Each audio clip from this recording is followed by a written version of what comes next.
Okay. Call the search party. I'm not missing. I've been busy orchestrating the greatest escape of my life. I know it's been 3 months since my last video, but transitioning from a New Yorker to a retired islander in Taiwan takes a little more than a weekend. My wife and I look at the traditional American retirement age of 62, decide we rather enjoy our life while we still have our original knees and hips. We in our 50s, we have the means, and we decided that if we were going to do whatever the hell we want, we should do it somewhere with better food and lower rent. We visited Taiwan many times over the years, including one of the trips about 10 years ago with a tour group where they politely herded us from place to place like cattle. But every trip made us falling more in love with this island. The people, the culture, the food, obviously. Financially, it's a no-brainer. The cost of living is much lower than in the States, especially in New York City. I've basically been plotting this for last 30 years. Back when I was a struggling New Yorker in the 90s, I met a beautiful girl from Taiwan.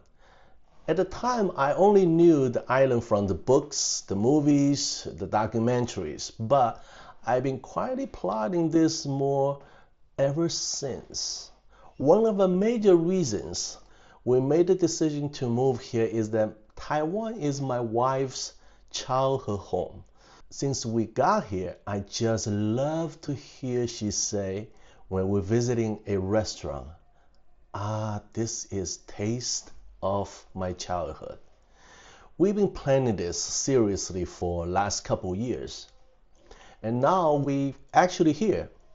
It's clear that my 30-year strategy paid off. Living in my wife's childhood neighborhood was the smartest move in my life. Since we landed in November, my life has been a relentless parade of firsts. We've been navigating Taiwanese banking, figured out how to get a cell phone, actually two of them, figured out healthcare cards, and discovered that Shopee and Momo not pets names, but online shopping digital black holes that suck money out of your wallet at lightning speed. I eating burgers where the bun was made out of the rice instead of a bread, experienced my first earthquake, which scared a living New Yorker out of me. See, in NYC, the ground only moves if a subway passing or a building being demolished. Here is just the earth way of keeping you on your toes. We eventually settled into Linkou district of the new Taipei city, specifically in a community called Happiness City.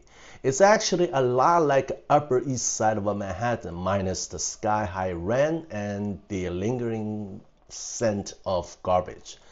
The streets are wide, the sidewalks are massive, and there's a 7-Eleven and Family Mart on every street corner.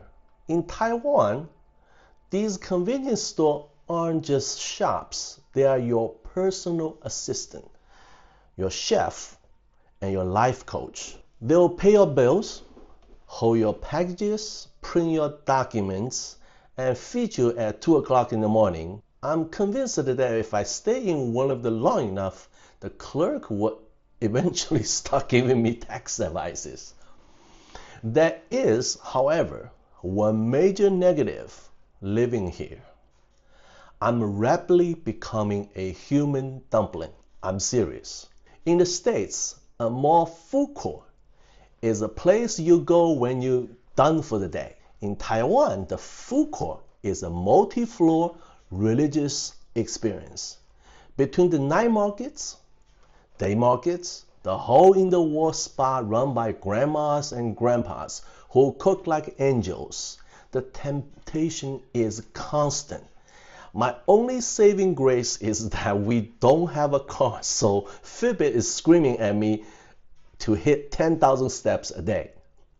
In fact, we do averaging 10,000 steps a day since we got here. If I stop walking for even 20 minutes, I'm fairly certain I will transform it into a baozi. But now that we are finally here to settle into a 3-bedroom apartment, complete with the life support of dehumidifier, I finally have time to show you what we've been up to. This is a full Taiwan pork restaurant. It was made famous because it's one of the favorite restaurants of NVIDIA CEO Jensen Huang. The wait time is crazy. We just been told it's probably going to be 30 minutes wait and to even order anything. And even after you order, pay, and you probably another 20 minutes wait. Have to order first, then wait. They call your number, then we come to eat. What a hassle. And the restaurant is situated in a day market close to the center of Taipei. And there's a lot of people here. And I'll see you inside the restaurant.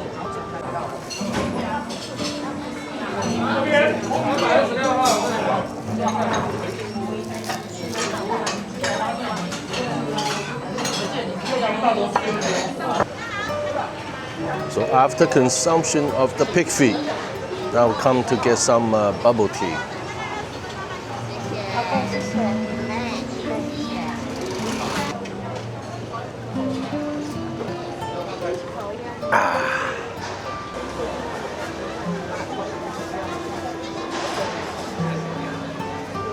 Yeah, whatever you want to get. And these are kind of like, we call them mi jian, but it's like preserved fruits, all kinds of preserved fruits. Little ones cost 100 Taiwan dollar, big ones 200. Just so you know, $1 equals about 31 and a half Taiwanese. So put it in the fridge on Thursday morning. Then you can keep it for a whole week. But you always have to keep it in the fridge. But just if you want to eat it, just And we're gonna keep coming back because we're going to live here. yeah. So this is this one. Some say it's too sweet. I think it's No? I don't think it's too sweet. especially this variety is not as sweet as the German one. 甜点不甜的甜点很好笑。这个是小的还是？对啊，这是小的。那我就买了。This is excellent. Wow, thank you so much. Yeah, well, nice to meet you. My name's Andy. Marcus. Very nice to meet you. I'm at the Taipei Botanical Garden.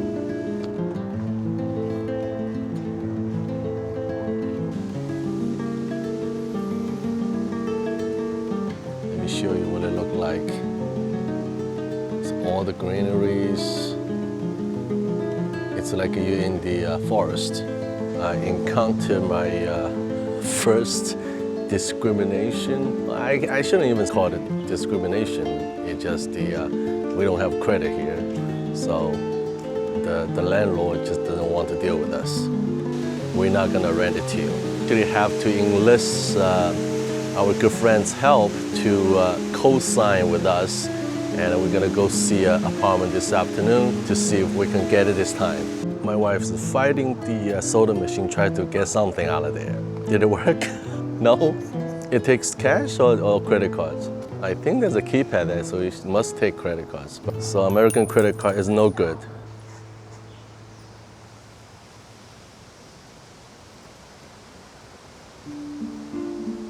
And my wife is still fighting the machine.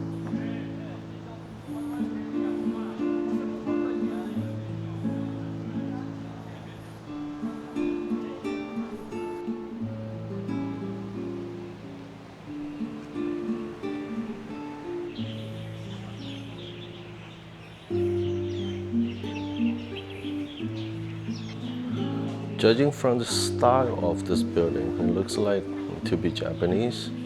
Perhaps it's from the Japanese occupation days.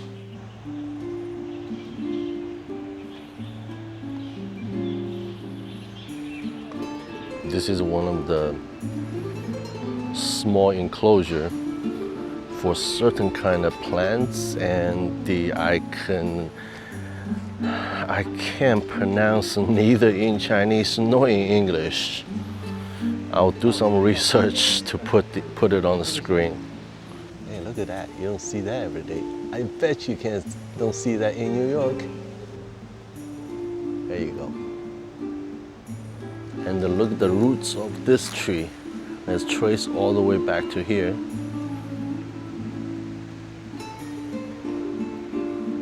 Wow, that's amazing.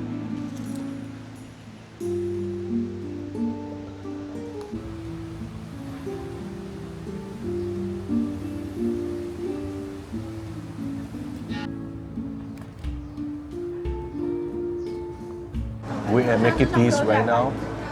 We just ordered a dinner for two, and it costs about $9.50 US. Same equivalent meal in US, well, in New York, to be fair, costs about $25. Yeah, the difference is huge. Taipei Expo Park. Name of this market, yes. Taipei Expo Farmers Market.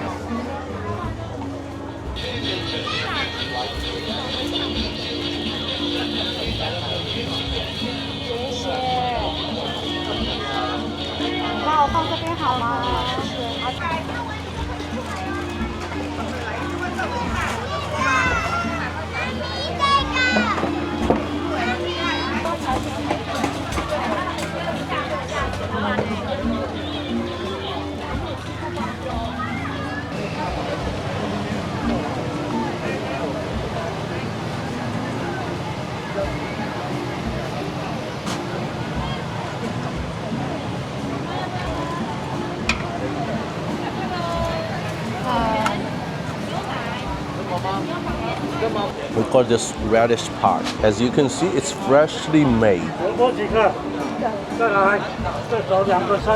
Well, the owner just said you have to at least buy two. That's 30 Taiwanese dollars.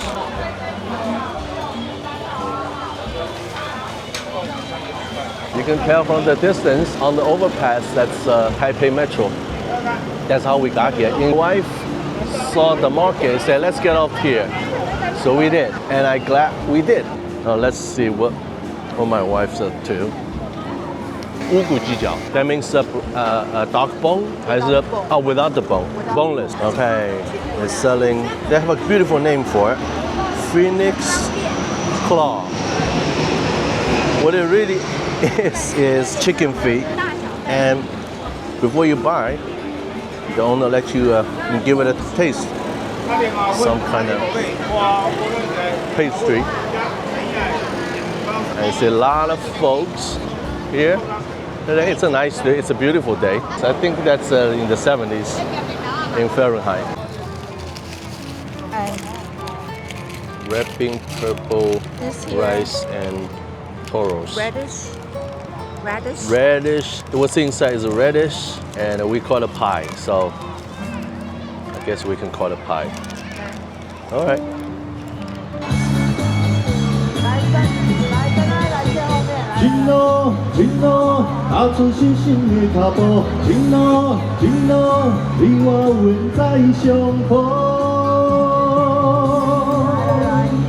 This is seemingly chaotic, but I'll show you it's not.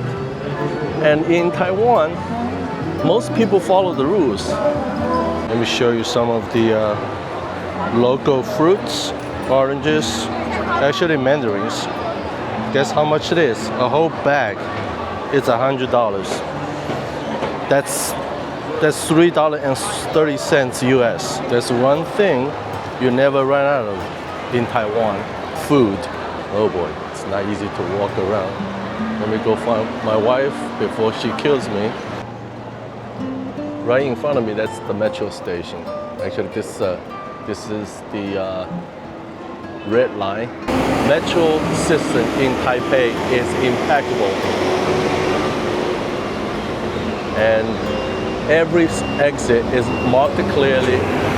You'll never get lost. And the language is marked English and Chinese. So even you as a foreigner, you never get lost. It's very easy to get around, and it's very affordable. I'm from New York. When I left That's $2.90. I heard next year, in January 1st in New York, that's $3 per trip. Over here, yesterday we took the train to suburbs of Taipei.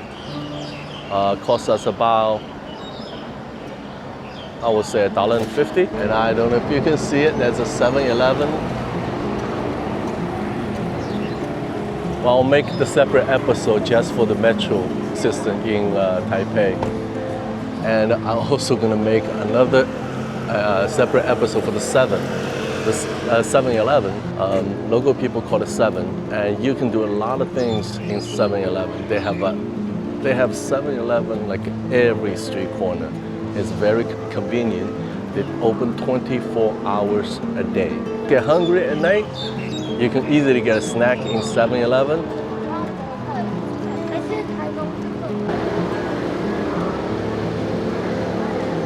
That's what we're getting, right? Finally our turn.